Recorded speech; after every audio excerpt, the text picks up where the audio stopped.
आहे की म्हणजे न्यूज घडत असताना त्याचा भाग असणं इट एक्साइट्स मी की जेव्हा बातमी घडवायला कोणीतरी निघालेलं आहे त्याच्या आधी मी त्याच्या बरोबर आहे, त्याच्या संपर्कामध्ये आहे. म्हणजे मी तुम्हाला एक राजकारणाच्या बाहेरचा किस्सा सांगतो.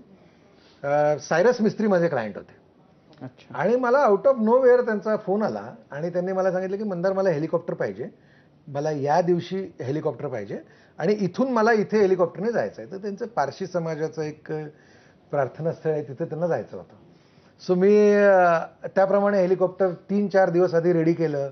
त्यांच्याकडून मला त्याप्रमाणे पैसे आले आणि त्या दिवशी मी त्यांना रिसीव्ह करायला एअरपोर्टवर जाताना मी काय पाहिलं की त्यांची अनाऊन्समेंट झाली होती की ते टाटा सन्सचे चेअरमन झाले आणि त्यामुळे त्यांना ज्या आज अनाऊन्समेंट झाली तर उद्या सकाळी त्यांना तिथे जायचं होतं.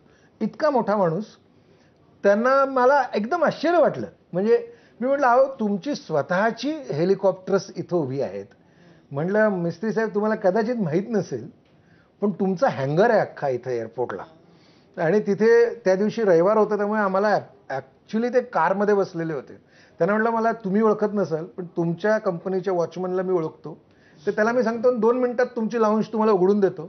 त्या माणसाने असं सांगितलं की नाही, मी माझ्या पर्सनल कामासाठी चाललो आहे. म्हणून त्यांच्या सेव्हिंग अकाउंटमधनं त्यांनी पैसे पाठवले आणि टाटा कंपनीची लाऊंजसुद्धा त्यांनी वापरली नाही.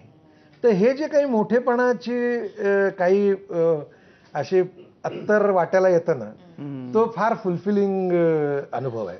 या नेत्यांचे प्रेशर्स पाहतो, थक्क व्हायला होतं. म्हणजे आपण ज्या प्रकारे हे सगळेजण हँडल करतात सर, 3.5 ते 4,000 किलोमीटरचा प्रवास